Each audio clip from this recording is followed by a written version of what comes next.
How's it going, guys, and welcome back to the Montpellier career mode. We're on episode number 18, and we are heading straight into today's episode with a youth squad report. Now, I'll just explain, this is the last report of the two scouts, the one in Hungary and the one in Colombia.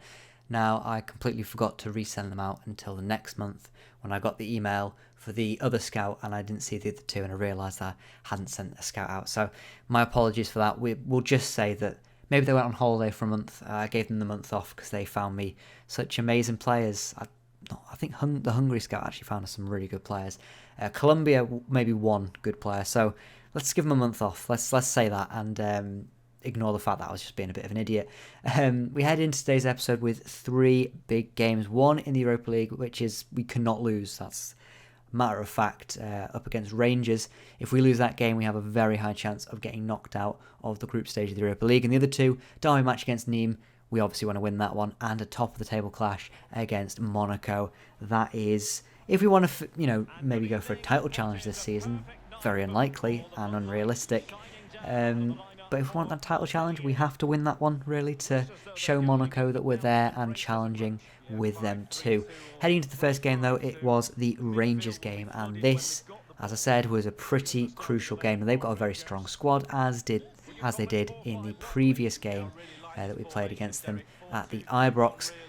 Very good players, a lot of players with real faces in Rangers, which is nice to see. It's a shame that the actual stadium isn't in the game, because that would have been real nice, as it's a nice stadium. I'd love to see some Scottish stadiums just in the game in general. That'd be really nice to see. We started this game off similarly to how we played in the reverse fixture. It was a bit more end-to-end again. Both teams had chances, neither of them really taking them. As you can see here, we had a couple of chances here. This is probably one of the better ones.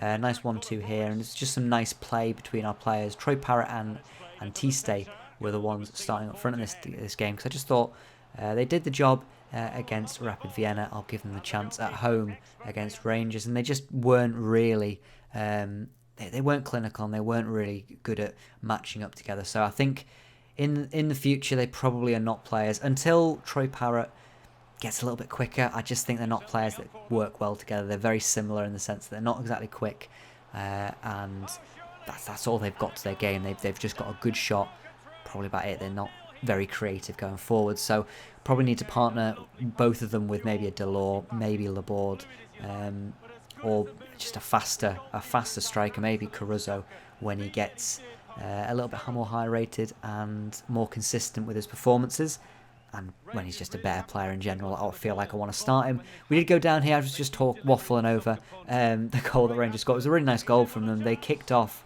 and basically were just playing really nice passes, breaking us down, playing in little triangles, and it was just really difficult for me to defend that, and it was a good goal.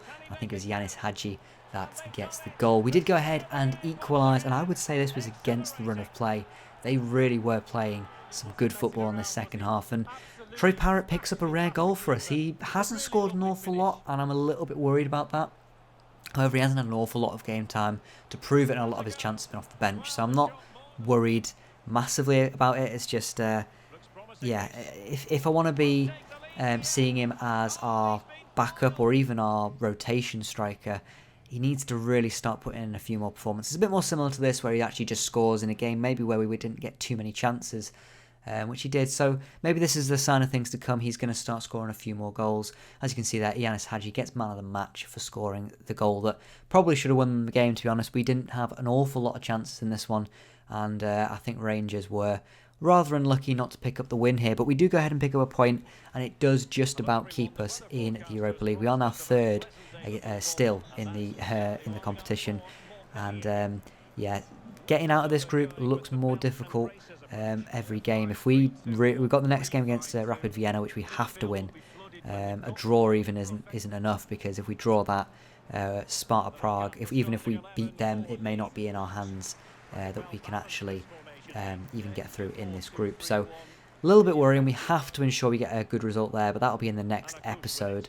For now, we just have to focus on the league and worry about results going our way in the league. And luckily for us, we had Nimes, who are not a particularly good side. Yes, they are our rivals, and they always can prove a difficult match for us. And in this one, they were very good at defending the chances we had. They weren't necessarily very good at attacking. but they were away from home. I didn't expect them to cause many problems for us at the back. It was more them defending and trying to keep a clean sheet against us, and so far in the first half they were very good at doing so. A good couple of chances for us, and goalkeeper saving them on a couple of occasions. Couldn't save him from this though, as Andy Delors picks up another goal in his long goal list this season. I imagine he's going to probably be our top scorer. Laborde seems to be a little bit, he's had a little bit of a slow start and a bit more of an inconsistent season than he did last year. Don't get me wrong, that might have been a fluke season and he may not be that sort of player, but as long as he's still involved in a lot of goals, I'll always be happy, and he still is. He's just gone a little bit cold with the goal scoring. He's sort of more switched to the assists, which I think is the opposite to what Andy Delors did last season. So interesting, I suppose. But Delors does go ahead and make it 1-0 before half time. And we were just the better team. And in the second half, it was more of the same. I wasn't able to capture a couple of the early bits because I just completely forgot to hit record. But there was only a couple of chances in that second half, and to be honest, most of them were just shots from outside the box, testing the goalkeeper a little bit, but really, we were just very good. And as you can see from the match stats, we absolutely dominated this game. They took control of possession just a little bit more, and the fact that their defender got man of the match does show how good their defence were in terms of keeping it just to a 1-0 respectable scoreline. And overall, I think Nimes maybe could be happy with just only coming away with a 1-0 defeat there. Maybe that's being a bit disrespectful. But overall, I'm happy with that result. It's a win. It was a close game by the scoreline, but wasn't really that close in when you actually look at how the game went. And overall, fair result, I think. We head into the final game of today's episode. It is against AS Monaco. Now, apologies about the audio in this. It just was not good. I couldn't even use it. So I decided to go ahead and just take the audio out. I know it might ruin people's I don't know if people actually care too much about the audio. For me, it's great not having to listen to Lee Dixon. Just it gets a little bit grinding over, over playing hours and hours of this game. Sometimes it does make you want to murder Lee Dixon. So I'm glad I don't have to listen to him when watching this back. We did play against Monaco, and they were second in the league. They were having a good season, a good start to the season. Kevin Volland was top scorer in the league. I think he'd scored 13 goals, which was pretty good. However, we were the ones that took the lead in this game, and it was Florent Mollet. Not sure about the celebration there, mate, but a good goal nonetheless. Nice play. Andy Delors plays it in.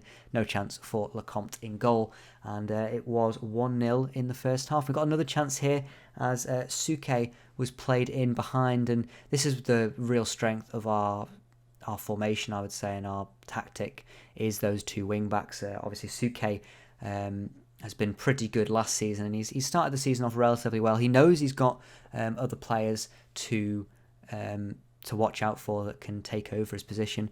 We do go ahead and concede, sadly, just late on in the first half. Not 100% sure that the referee was right there. He added on an extra minute to the +1 added minutes of time. A little bit frustrating. I think I would have gone over to him and just had a little word with him, just being like, why? But it was a good goal nonetheless. Golovin loses his man and takes a really nice shot. No chance for the goalkeeper. And speaking of losing your man, nobody was on Golovin there as he ran through the whole of the defence and crossed it in to this man who doesn't exist, Dorado. And it's on a plate for him. No chance for anybody to stop that. And a good goal.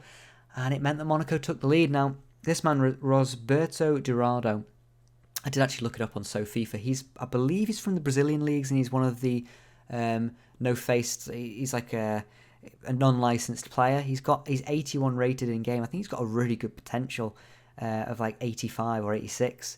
And I don't know where they signed him from or how much he's worth, but he's clearly worth every penny that they paid for him because he's got them the winner there. I think he got a equaliser in the last game against us as well.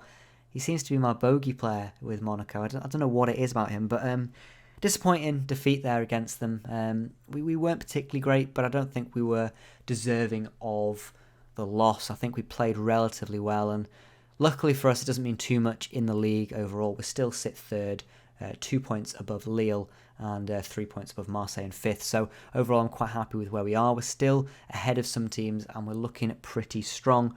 And that's going to be the end of the episode. Apologies that it's a little bit short. I do try and keep these between 10 and 15 minutes, and this is just on the mark of 10 minutes, I think. But it's just the clips that I had, you can see from the games, they were quite short games. They were very low scoring affairs, very unlike most of the other games I play. And I sort of set out the games for each episode, so I have a reasonable amount of games per episode, so it's not too much or too little. And I found that 3 to 4 is about the right amount. And sadly, this one was just a 3-game episode, so apologies that it's a little bit too short. I've rambled on enough here, but I do hope you enjoyed watching. Do leave a like if you enjoyed, and don't forget to subscribe if you're new. And I'll see you for the next episode of the Montpellier Carema, where we find out if we even have a hope of staying in Europe. I'll see you in the next episode. So thanks for watching, and goodbye.